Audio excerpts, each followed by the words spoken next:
शब्दों की ज्वाला। राष्ट्रकवि दिनकर की कहानी। बिहार के सिमरिया गांव में गंगा के तट के पास एक छोटा लड़का रहता था जिसका नाम रामधारी था। वो चुपचाप बैठता था, हरे भरे खेतों को देखता था और नदी की लहरों की अंतहीन कहानियां सुनता था। स्कूल में वो अपनी शांत लगन के लिए जाना जाता था।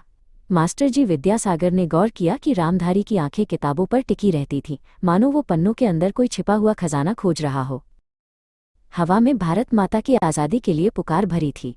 रामधारी ने अपने अंदर देशभक्ति की आग को जलते हुए महसूस किया, एक ऐसी भावना जो साधारण बातचीत के लिए बहुत बड़ी थी। वो जानता था कि उसे इसे कलम से व्यक्त करना होगा। उसने अपनी पहली शक्तिशाली कविता मास्टर जी विद्यासागर को दिखाई।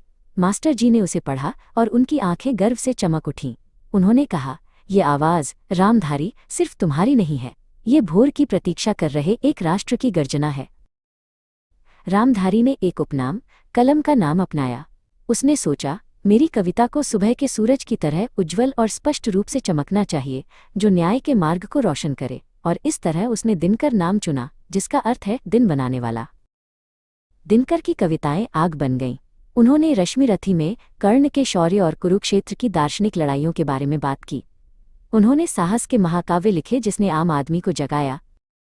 जहां भी कोई सभा होती थी, लोग दिनकर को सुनने के लिए उमड़ पड़ते थे। उनकी शक्तिशाली आवाज़ ताकतवर लोगों से सवाल कर सकती थी और साधारण आदमी को अन्याय के खिलाफ खड़े होने का साहस दे सकती थी। वो सचमुच जनता की आवाज़ थे।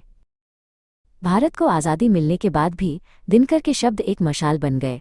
संसद सदस्य के रूप में उन्होंने हर नागरिक को उनकी नई जिम्मेदारी याद दिलाई, उस सपनों के राष्ट्र का निर्माण करना जिसके लिए उन्होंने लड़ाई लड़ी थी। उन्होंने केवल बड़े राजनीतिक संघर्षों के बारे में ही नहीं लिखा, उन्होंने गरीबों के दुख, प्यार की मिठास और प्रकृति के शांत सौहार्द में भी सुंदरता पाई।